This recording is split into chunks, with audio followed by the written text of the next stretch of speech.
Guess where I am today?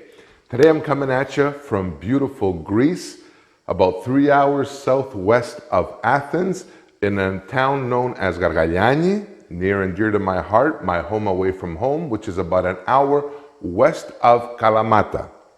So today I want to share with you the classic and my recipe for Kritharoto. Greek Kritharoto is our answer to the Italian risotto. Instead of rice, we're using orzo today. Absolutely fantastic, very easy to prepare, only a few ingredients, but super crazy good, delicious. So, to start us off, as always, it's all gonna happen in one pot. Now, here's the thing. Sorry about the little echo in here, but it is what it is. I'm gonna start off with a little bit of my Greek extra virgin olive oil.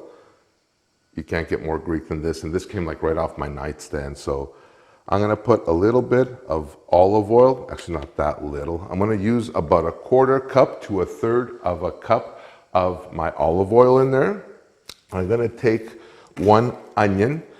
In this case, I'm just gonna use a red onion, and I'm just gonna chop this up fairly finely. Now here's the thing. I haven't set myself up yet, so instead of my typical cutting board that I'm using this plate for now. So do as I say, not as I do.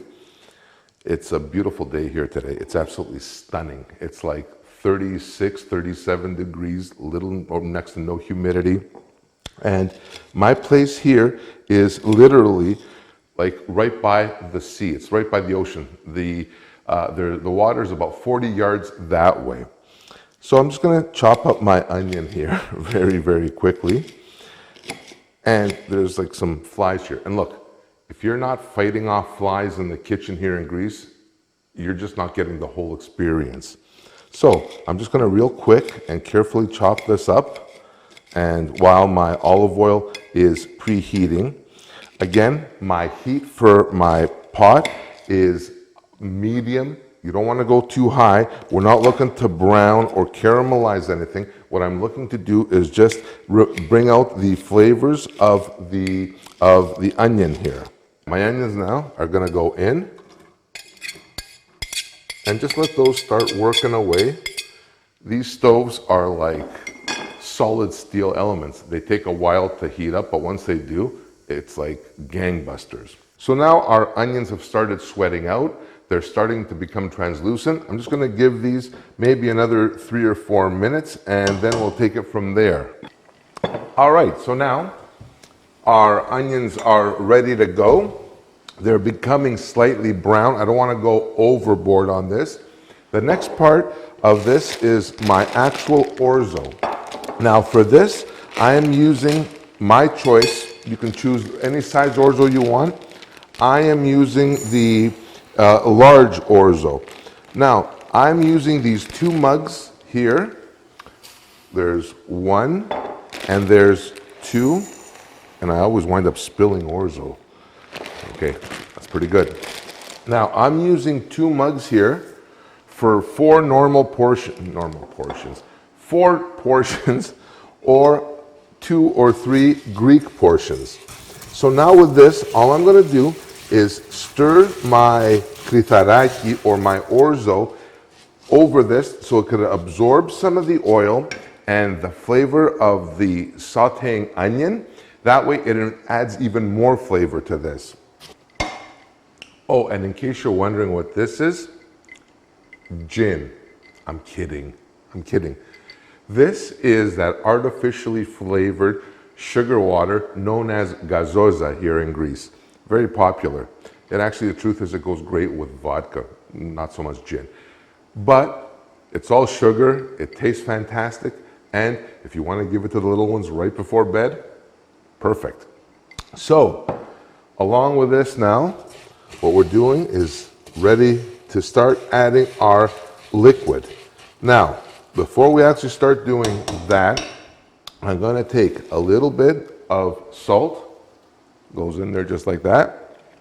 A little bit of pepper will go in there, and you can put as much or as little as you like. Always, in all my recipes, they're always to taste. Now, this is where patience comes in. This is gonna cook now in the same type of method as risotto, the absorption method with rice. So we're gonna keep adding a little bit of liquid at a time. Now, as this goes now, you don't wanna rush it. You don't wanna sit here and like blast the heck out of this. What you wanna do is just slowly start adding the water and let the orzo absorb it slowly. Now, I've got a gazillion recipes or variations for this dish.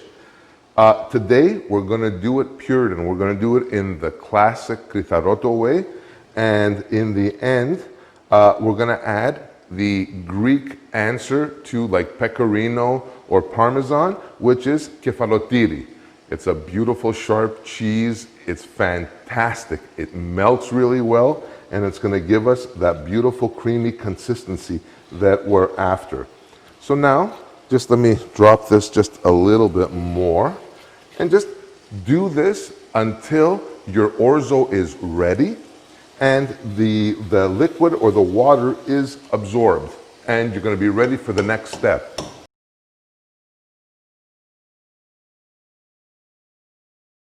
All right, so now it's been about 20-25 minutes. My Kritharoto is actually perfect. It's ready to go. Now time for the final step, which is also my favorite part, which is the kefalotiri. This is not only gonna add like flavor, it's gonna knock it out of the park, but it's also gonna act as seasoning as well. So, and by the way, it's pre-grated. When I mean pre-grated, I got this from the supermarket about an hour ago. And this is always my favorite part. And don't go chintzy with this either. I'm putting in like a solid cup of this. And this is exactly what's gonna give us that creaminess and that luxuriousness. It is gonna be absolutely beautiful, gorgeous. All right, so now this is ready to go pretty much. The trick to this now is to just let this sit.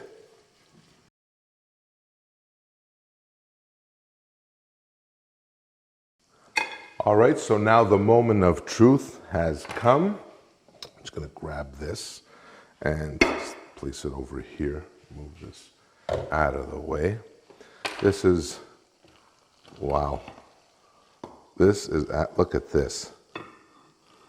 Absolutely fantastic. It's so creamy. It's, oh, and forget this al dente business. I've said it before, I'll say it like a million times. We don't do anything al dente. Leave the al dente stuff to my friends just to the west. Love them, 60 million people, can't be wrong.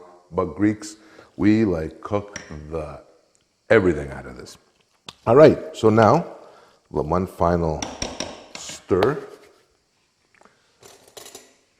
Take this and just give this a real quick. Oh, look how this cheese is melting too. This is like really, really hot.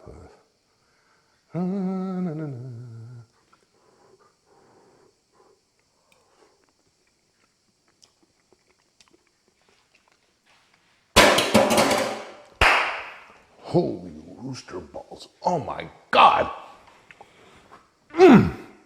That, my friends, is simplicity and deliciousness at the ultimate, the maximum.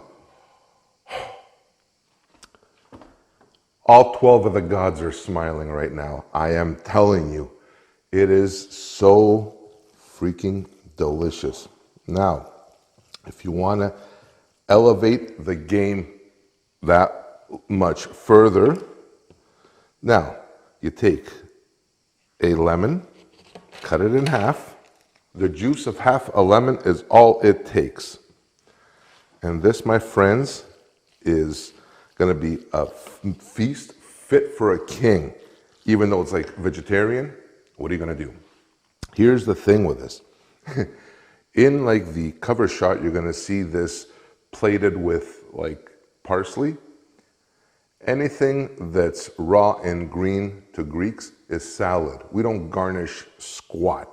but for the sake of color, it's going to be in the picture. So that's it for this recipe. I'm absolutely delighted to have shared this with you. There's going to be more variations of this coming, believe me. Different twists, more modern twists. Classically, we use water here. The stocks and the broths and all the bullshit. Sorry, Diane. But everything else is like after the fact. Water is what we use here to liquefy and to add moisture. And I really and sincerely hope you guys like this video and this recipe.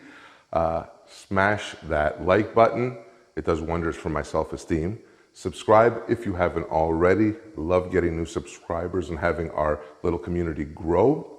And also check out this recipe and many more online at kensgreektable.com. And until next time, I will see you on the next one. I thank you so much for watching. Bye for now.